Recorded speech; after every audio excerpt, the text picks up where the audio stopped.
afternoon, well, almost afternoon, early, midday. I'm Katie Lee Coven, the Executive Director and Chief Curator for the Nora Eccles Harrison Museum of Art. And I want to start with sharing our land acknowledgement. The Nora Eccles Harrison Museum of Art and Utah State University occupy the ancestral, traditional, and contemporary land of the northwestern band of the Shoshone Nation. We also recognize Utah's 8 federally recognized Native nations, historic indigenous communities in Utah, indigenous individuals and communities who live here now, and those who were forcibly removed from their homelands. It has been their stewardship for time immemorial to care for this land and all of its inhabitants, both 2- and 4-legged, winged, and waterbound. And offering this land acknowledgement, we honor their memory, their physical presence today, their ancestors' presence here in spirit, and we do so in our reverence for their resilience in preserving their connections to the Creator. We honor the people, and we honor the land. This is particularly apropos for Earth Day, and to have this talk on Earth Day, to consider the history of how people have connected to the earth with clay, and what resonates about this material with us still today. Following the talk, please join us next door at the museum. You can purchase a copy of our just out published book on Unearthed, highlighting our collection. It complements the exhibition, and it's the last opportunity to see the Unearthed exhibition as well. We'll be offering these for 40% off since we're launching this today. And we also have some light refreshments. So if you need lunch afterwards, we have some sandwiches and things over there. This book and this exhibition were co-curated with me by Billy Sessions. And I just want to thank and acknowledge Billy first and foremost for, she wrote one of the essays in the book, and she'll be next door if you want her to sign a copy of the book as well. But she did a lot of the heavy lifting for this exhibition, and I just want to start with thanking Billy. The book and the exhibit were a long time coming, something that I've wanted to do since I came here in 2014. The ceramics collection and this museum, when I came, were considered a hidden gem. And my goal has been, over the last decade, and I think I can begin to say, that our collection and our museum is no longer a hidden gem.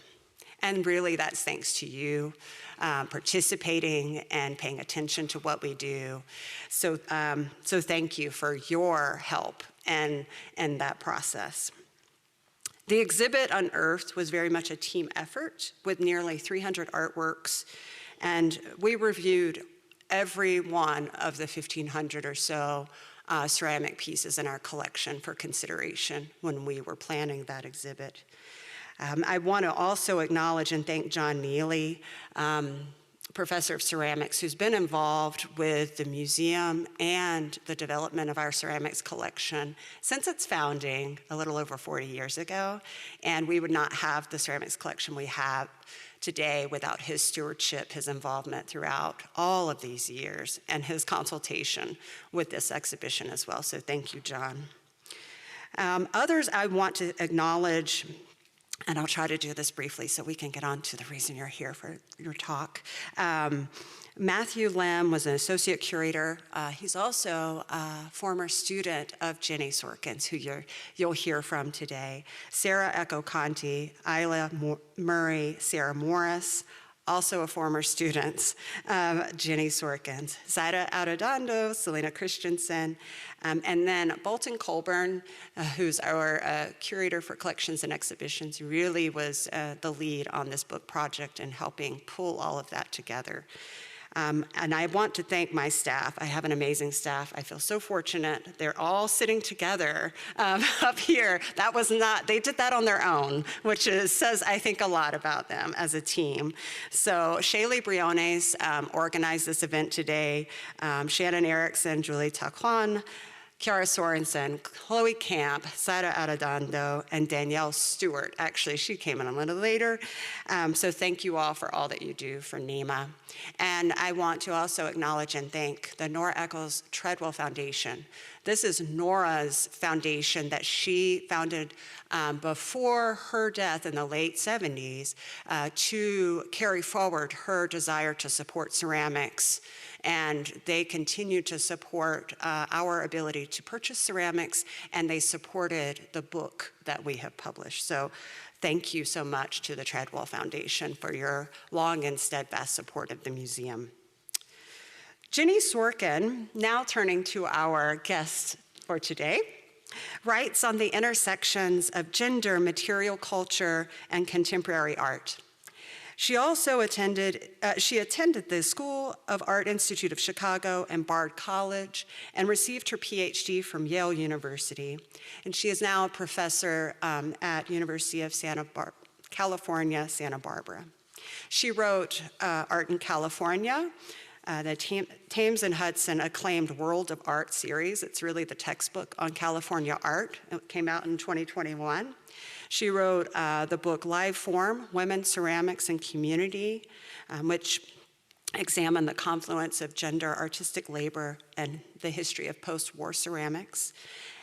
And she co-curated the Revolution in the Making abstract sculpture by women, 1947 to 2016, which was hosted at Hauser, Wirth, and Schimmel, and it featured 34 women sculptors. And we were very happy to loan our Ruth Asawa, which you'll see in our lobby, for that exhibition a few years back. She's published widely as an art critic. She's written for Art Forum, Art Journal, Art Monthly, Frieze, the Journal of Modern Craft, Modern Painters, and the Third Text. She received an Art Journal Award in 2004. She served on the editorial board for the Journal of Modern Craft, amongst many others, including the Art Journal and Textile, the Journal of Cloth and Culture. She's received numerous fellowships at the Getty, Luce Fellowship. She's currently doing a fellowship at the Smithsonian American Art Museum. I have personally known Jenni since we were discussing around 2009 or 10 when she was a PhD student at Yale and I was administering a research grant program on craft research. And I have admired her work through all these years as a professor, as a curator, as a mentor to her students who have gone on to do great things.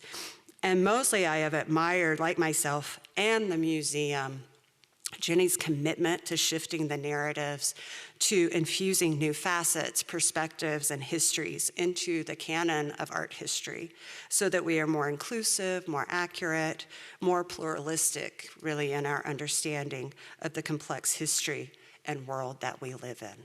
So with that, please help me welcome Jenni Sorkin.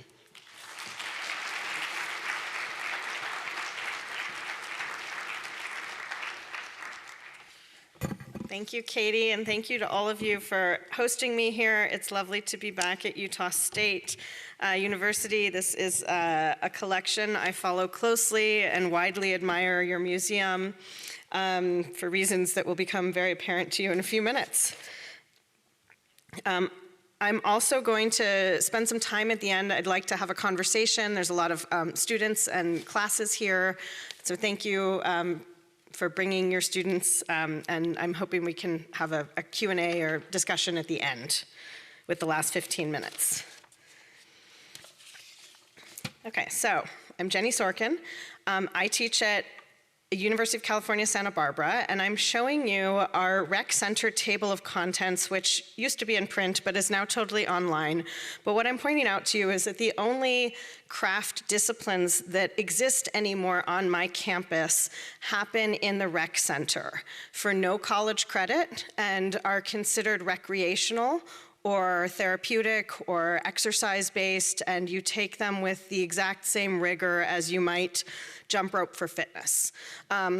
Which is to say that craft is not taken particularly seriously on my campus, and I'm really trying hard to move the needle on that in terms of thinking about my own practice as a craft and contemporary art historian, or as an art historian focused on craft history, and also to show you pieces of how I've done that over the years, and also what my students currently are working on. So when I started my book, Live Form, Women, Ceramics, and Community, I found this early image, which always struck me, and is something that I sort of put aside and would return to over and over again to try to figure out this piece of missing history.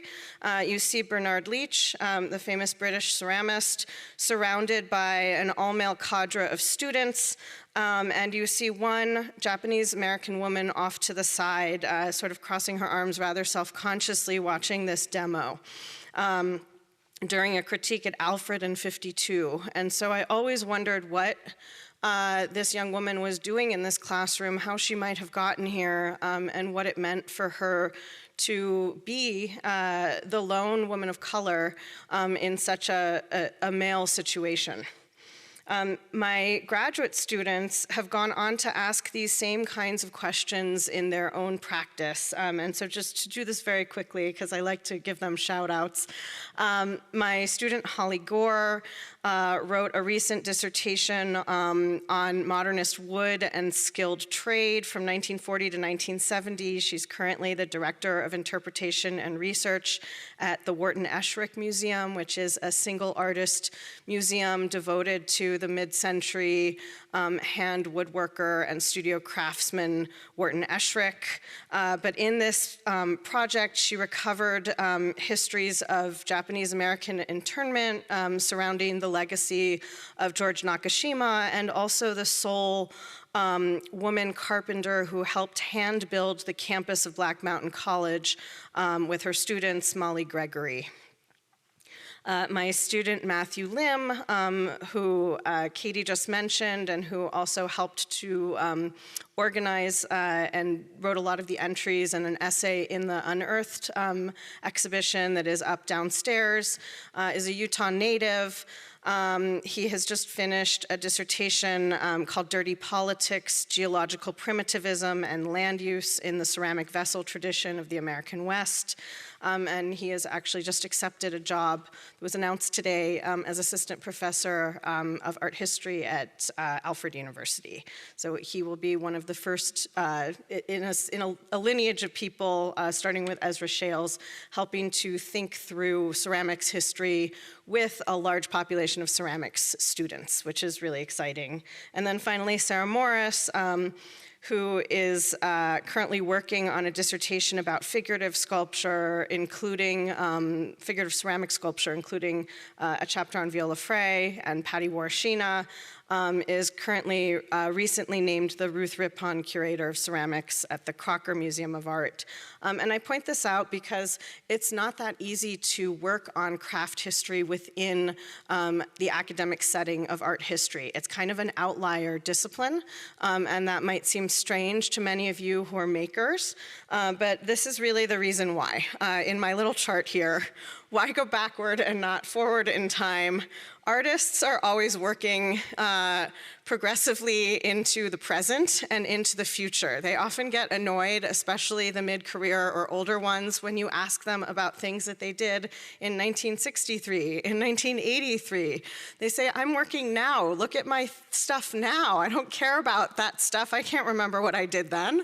Artists are always moving forward in their trajectory, and art historians are always moving backward, and always looking and examining the past, and sort of have a reverence for the past. And so for this reason, I think sometimes artists and art historians overlap in different trajectories. And so if this helps you understand where you're at in either of these professional situations, or maybe you find yourself somewhere in the middle, great. But this is sort of my explanation for how artists think versus how art historians think. And also how in a combined department, which is how most schools of art or art history and art departments live in this country, there's often tensions. And to me, the tensions are actually about the past versus the present. So today what I'd like to do is introduce what I call revisionism, which is essentially the reinterpretation of the historic record in which we challenge traditional views and ideas, in which revisionism is about adding in people, events, and histories who were often present, like Minnie Nagoro at Alfred in 1952, but remain overlooked. And these are more often than not women and minority groups, and people who belong to either or both. Revisionism offers us a more nuanced understanding of the ways in which social, cultural, and historical circumstances often limited the artistic trajectory of many women artists and artists of color, and also representations of either of those groups. So to give you a kind of historic example of what I mean about revisionism, we can look at a painting like this, which lives in the Victoria and Albert Museum's collection in London. This is a Dutch still life by a painter who was the son-in-law of a much more famous painter named Frans Hals, who painted portraits and also vanitas, portraiture in which you arrange still lives that are about humility and mortality. His son-in-law, who you see here, Pieter van Roodstraten, does the opposite. He pursues abroad a career in producing pronkstilleven, or showy still lives. And these still lives were about the objects and wares that you were able to accrue or own. They were about luxury objects. And what we see here in this grouping of luxury objects is a Dutch or English metal vase that we have sort of lurking in the corner. Did I get that right? Oh, this one. Right here. We have a Chinese porcelain teapot in a stand. We have a silver gilt teaspoon from about 1690, which would have been handmade. So these objects all celebrate splendid works of European craftspeople, particularly silversmiths. But the one that is most disturbing here is this kneeling slave candlestick.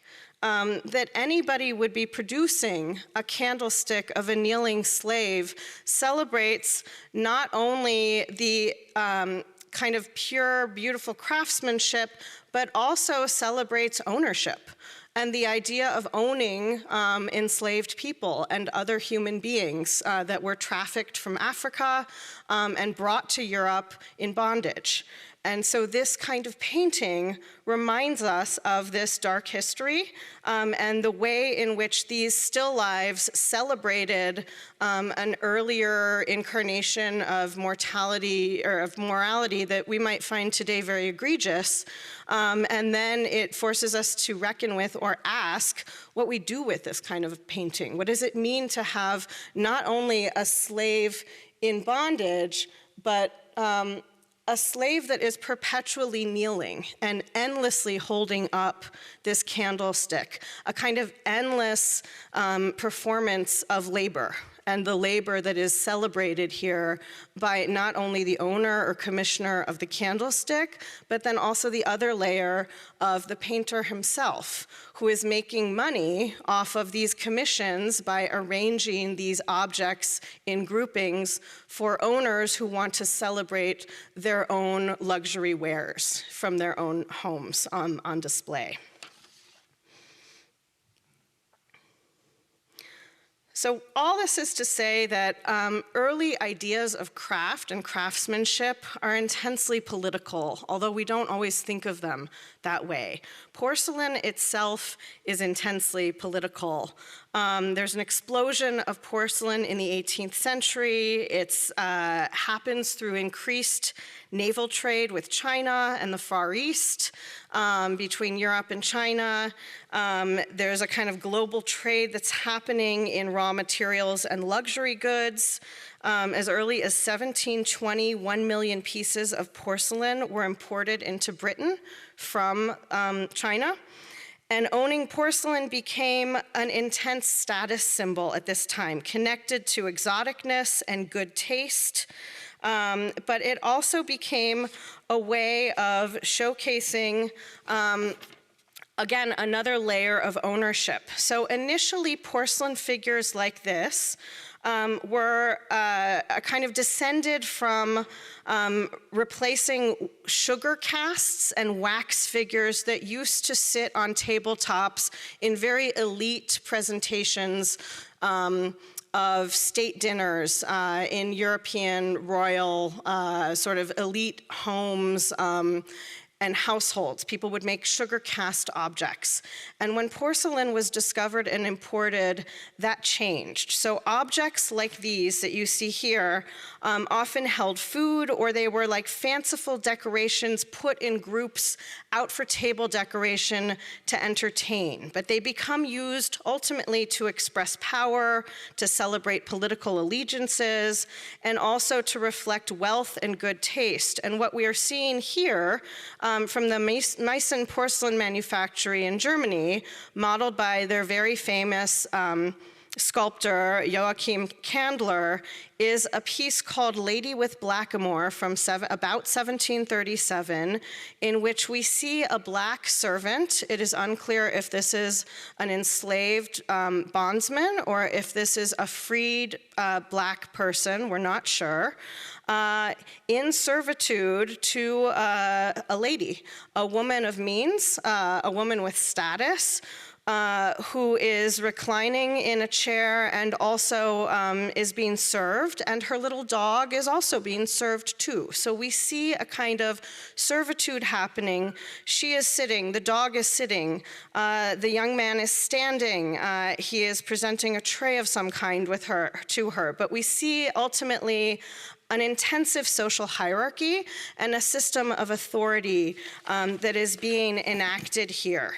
So this showcases the kind of hierarchies of race, of class, and of status in this particular moment of the 18th century.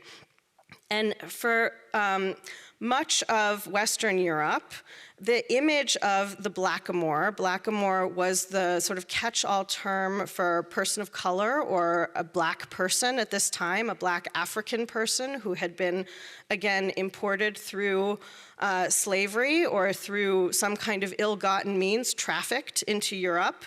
And those figures were usually molded into figurines that held some kind of relationship to food. And so here we see blackamoor figures that were molded around sugar cups. And these would have been held and used for sugar.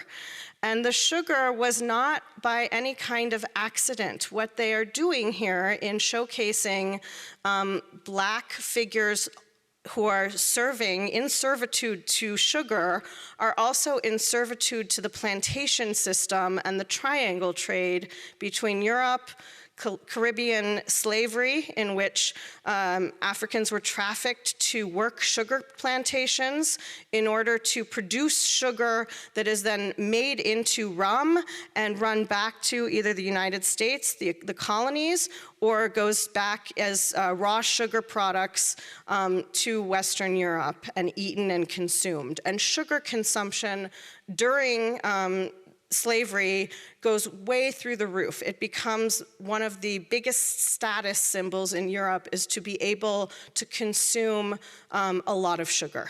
And that is essentially an outgrowth of the connection to slavery. And this idea of these figures then becomes extremely loaded.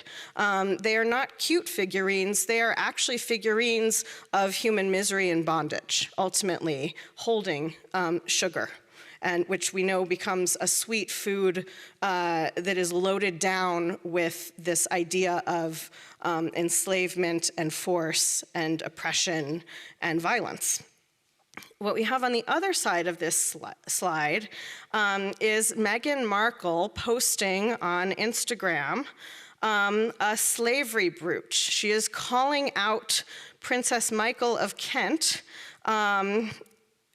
and she does this on Instagram and showcases her on her way to some sort of holiday party. And she says, apparently wearing slavery-inspired brooches is the ultimate royal holiday tradition in the colonies, where Princess Michael of Kent is so keen in the telling of Black people to go back to.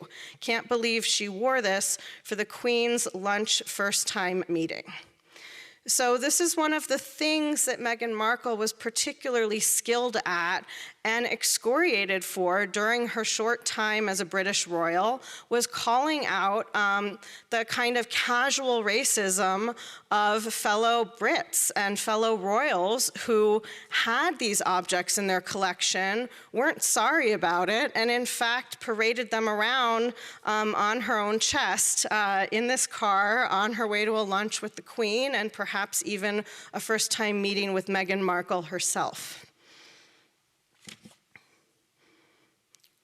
We have other objects that on the flip side of the promotion of slavery that we see here, we have the flip side of the first anti-slavery medallion that's produced in Staffordshire, England, by the Wedgwood pottery, by Josiah Wedgwood himself, which is an object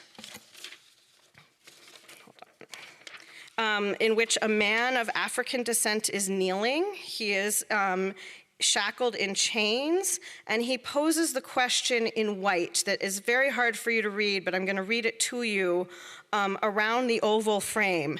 Am I not a man and a brother? Question mark.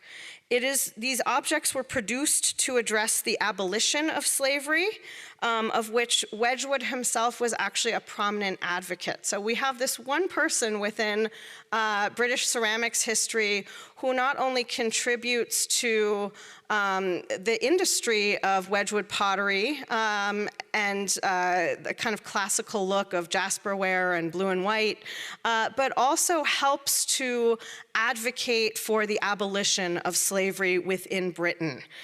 This image becomes one of the most powerful and largely circulated images of the late 18th century. Wedgwood himself is part of a prominent circle of anti-slavery reformers who are also entrepreneurs putting money toward an anti-slavery cause.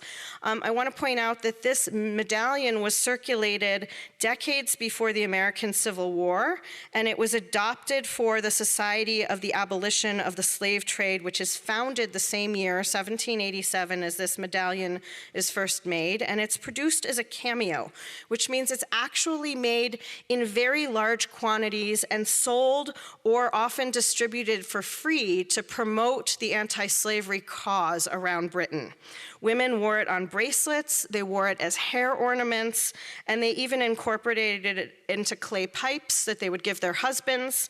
And this medallion becomes ultimately similar to the political campaign buttons or the ribbon campaigns of later suffragettes. So this becomes a kind of material culture production that circulates widely and is passed through many hands, mass-produced as you could mass-produce in the late 18th century, so that people could wear these and identify with the cause and also promote it. That's the historical section of my talk right now. But I wanted to set the tone here to show you that even the work that I do, so this is the Art in California book that I published during COVID from 2021, And I consider this book a revisionist project, but also a piece of an ongoing history. I started working on this book out of a kind of challenge to my own students I teach at a large public university just like this one. Most of 98% of my students are from California. Many of them have never been east of the Mississippi, and many times they come to my office and they want to study abroad. They want to go to London, they want to go to Paris, they want to go to New York. They want to go anywhere that is not California. And when I ask them, why don't you want to stay in California for all 4 years? They say, because there's no art in California. And so this was my challenge to myself, was to show my students through a class I started teaching, Art in California, that turned into this volume, that in fact there is lots of art in California, and that the narrative of art in California has just not been told. And so I set about doing that through thematic chapters. But it is still a work in progress for myself, because I too am still discovering or rediscovering artists that I find along the way. So Adeline Kent was a Bay Area sculptor. She was one of the foremost women sculptors of her generation. I'm showing you the two objects. There's several others that your museum here owns and are on view currently. The semi-deity is on view. I'm not sure if Candle Lantern is, but you own it. And like Nora Eccles Harrison, she came from a prominent family. Kent came from a family with a lot of wealth and local power that's helped seed her potential as an artist. Her father was a congressman, her mother was a suffragette, and together they were environmentalists who helped save a redwood canyon in Marin County that became the current location of the famed Muir Woods National Monument, which is familiar to many people who pass through Marin County. It's a redwood canyon that's quite beautiful that you can hike.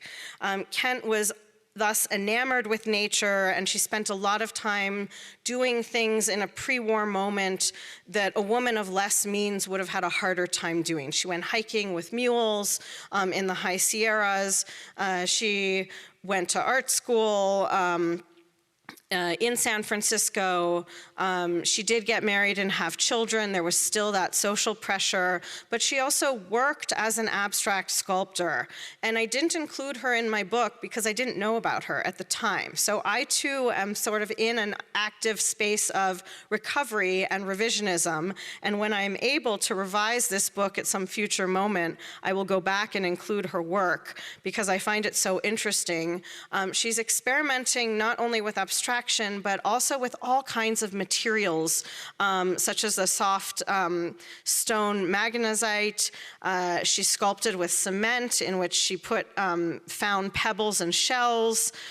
She would always work from sort of natural forms and then carve out or create these sort of abstract spaces to create a kind of expressionist sensibility to her work. And she ends up, her career ends up quite truncated early. This is a 1930 image of her, which you see her actually with her hammer and chisel sculpting this huge piece of stone herself. She is doing the work that men were doing at the time. It was very hard to be a woman working with materials like this, probably being denigrated as a little lady or not being able to work in such a heavy, difficult medium.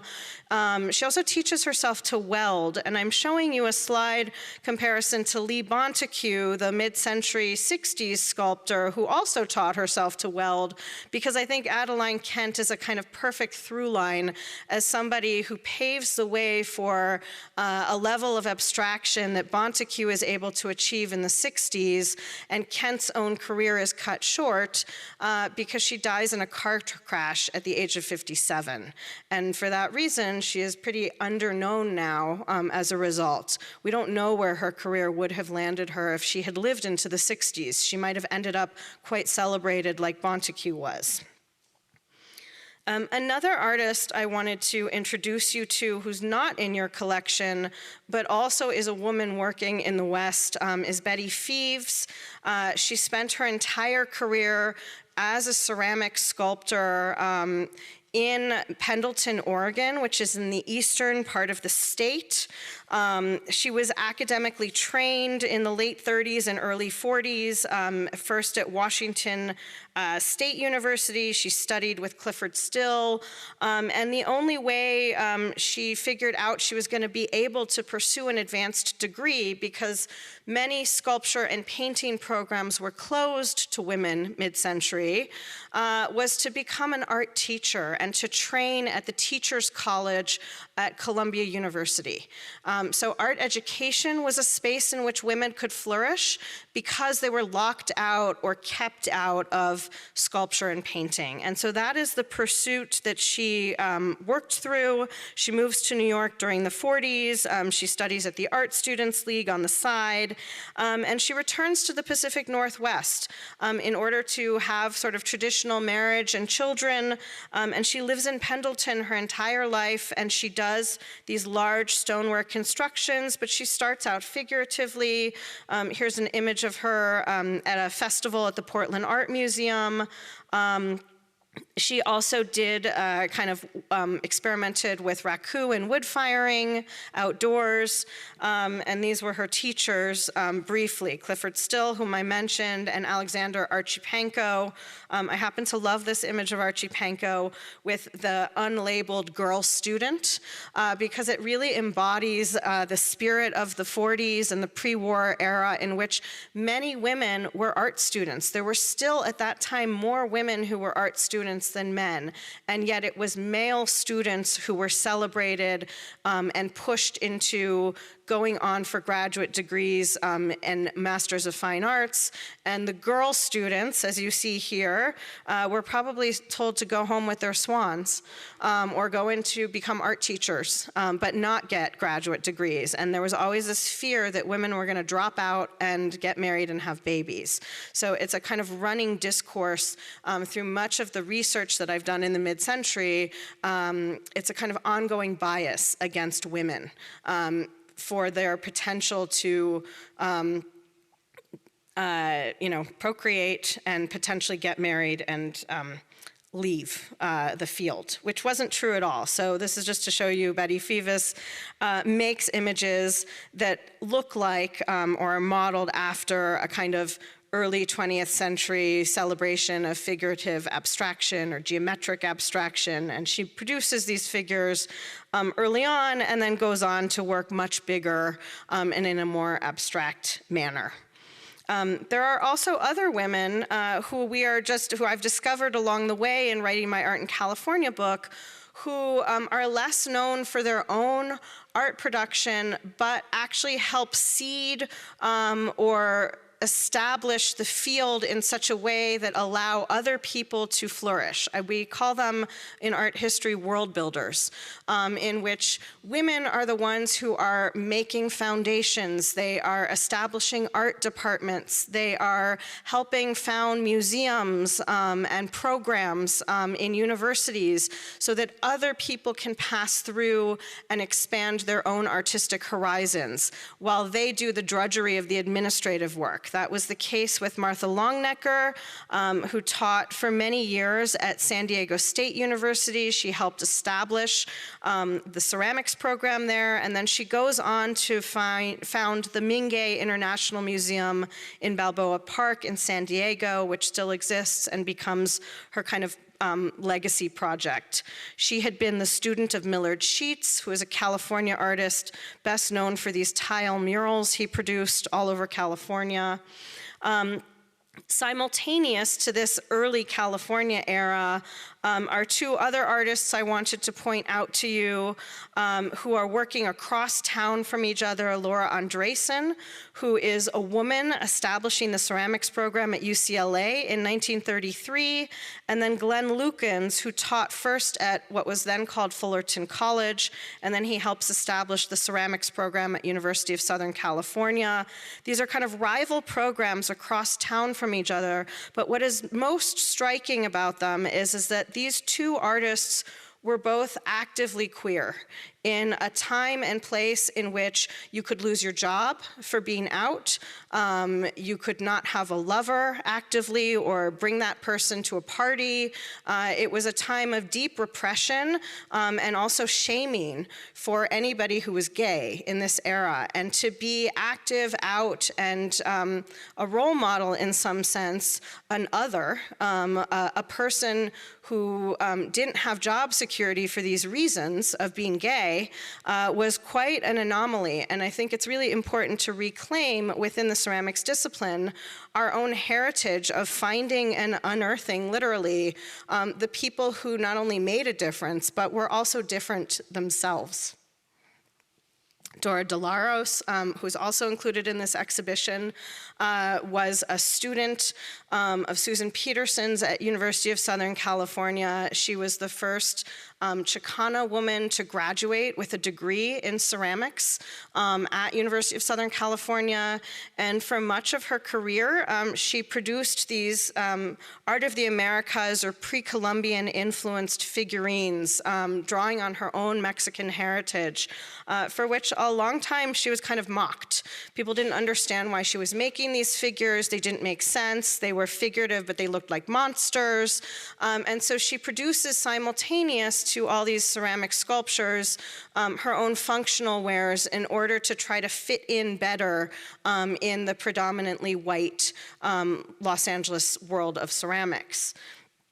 Another artist who also studies at USC is Tony Hill. He's an early Black artist from this era, a pre-war era, who makes functional wares in the sort of southwest part of the city. He has his own ceramic line for a while. He exhibits in design shows around the country. But the only way that I've been able to recover anything about him is actually looking at Black periodicals like Jet Magazine, where I found this very small article on him. And so he's somebody I don't know much about, but I'm sharing with you because there's just very little on him. Again, because it was so hard to be different, it was so hard to be a person of color in an intensely white world of exclusion that excluded not only white women, but Black men and Chicana women and gay people.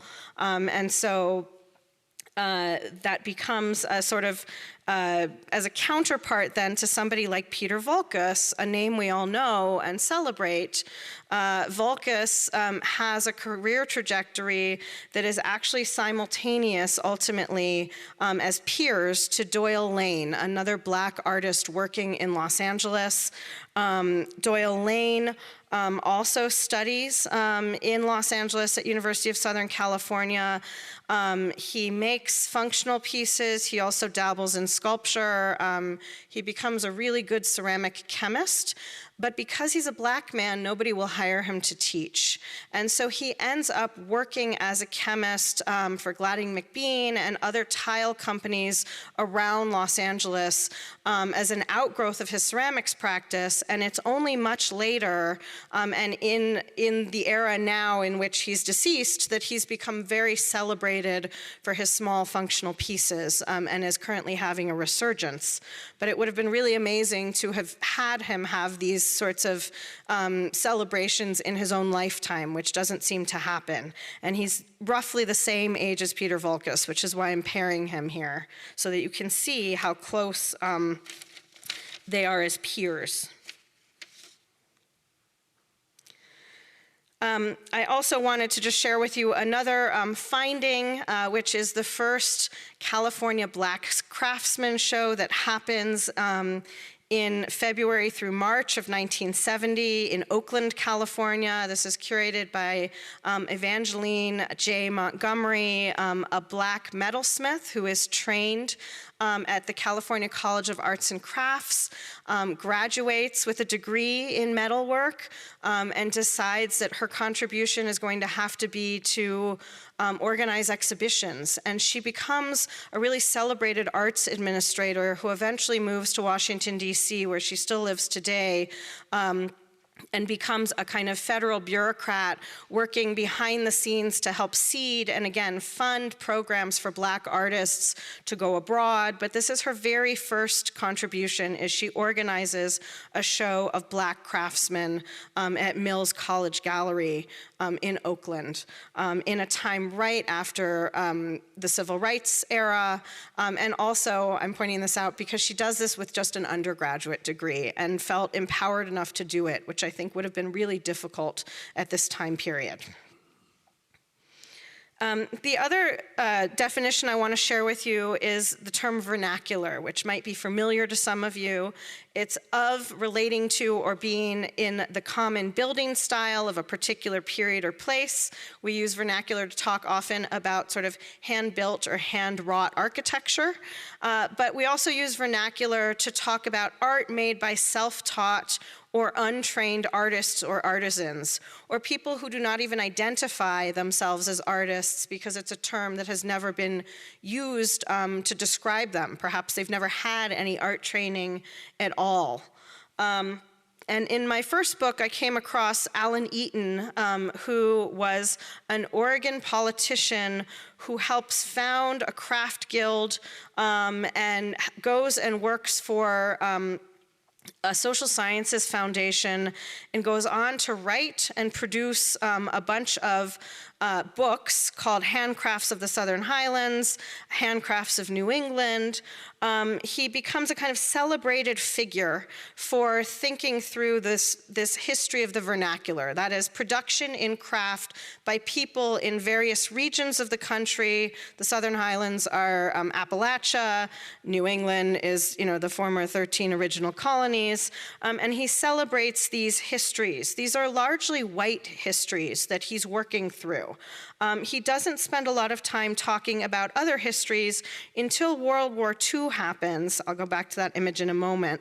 And he produces in 1952 a book called Beauty Behind Barbed Wire, in which he goes out to all of the Japanese internment camps in which 120,000 Japanese Americans or people of Japanese descent were interned or incarcerated, held against their will in camps around the western United States, one of which is here in Utah called Topaz. And he interviewed and tried to put together a kind of celebratory propaganda book, ultimately, that celebrated the kind of beauty and clarity and precision and the way in which Japanese American people in these incarceration spaces were using found materials like scrap wood to make objects that they could find beauty in. And so some of those objects are these bird pins that become really common items of production to all 12 camps. This is an exhibition that was shown at the Japanese American Museum of San Jose called Exquisite Art Under Adverse Conditions.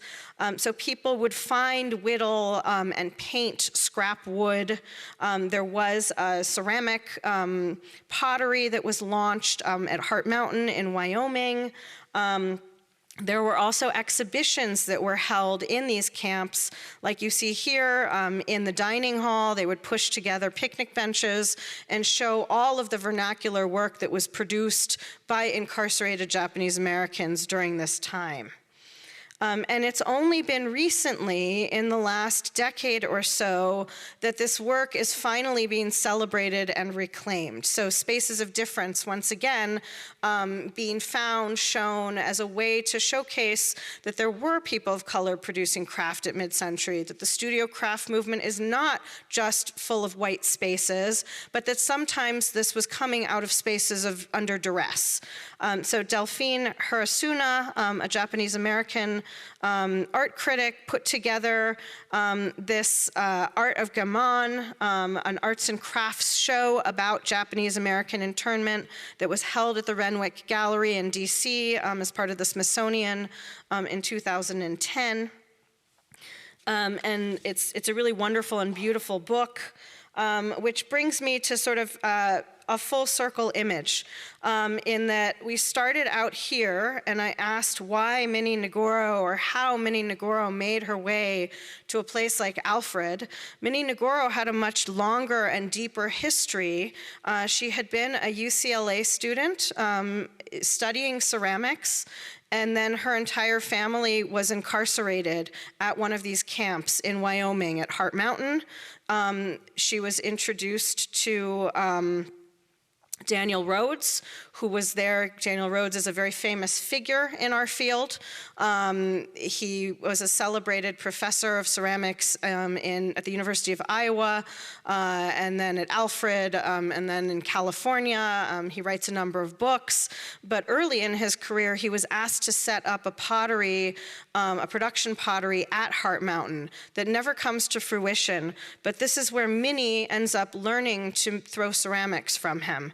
And it is he who sends her on to go work to go work at Alfred, where she encounters Leach. So there's a kind of layers of complexity around the fact that we don't have letters between Minnie and Daniel Rhodes. All I have is a really basic timeline.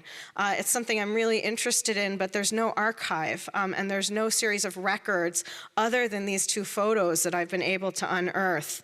Ezra Shales at the Alfred Ceramics Museum included several images of her pieces. She ended up teaching at the University of Connecticut, but it's not clear where her current archive is. And so I'm going to end here with this idea about missing craft histories and how do we reconstruct our own missing craft histories, which is what I endeavor to do in my work. It means asking a lot of questions. It means starting locally. It means potentially doing a writing project in a craft-based seminar or course beyond just making your own work. Students are often a central part of reconstructing the history of one's own art department or a community center. Your museum on this campus has done a fantastic job of reconstructing, in this show Unearthed, the history of the ceramics program here, the history of the ceramics collection. You're way ahead of the curve. You've been exposed to all these histories that other places and collections are still just piecing together. But it's really interesting to go back and look at the history of art departments and to find out if it's often part of another college first. If you are at a land-grant university like this one is, many times craft areas grew out of the home economics departments. Home economics has been shut down in many places and doesn't exist anymore because it was a women-intensive discipline. At the University of Wisconsin-Madison, it's been transferred to being called human ecology, and that's where the interior design department and textiles still live today, but many other places have shuttered home economics altogether. And then to do this kind of work on the ground, again, locally, you can do this using your own on-campus resources. You can access campus records, former course schedules. They're usually held somewhere on campus in either special collections. There's often oral histories with past administrators that live on in the archives of your own universities. And so I point this out because this is sometimes a really good starting place if you have a deep interest in this. And I will end here. Thank you so much.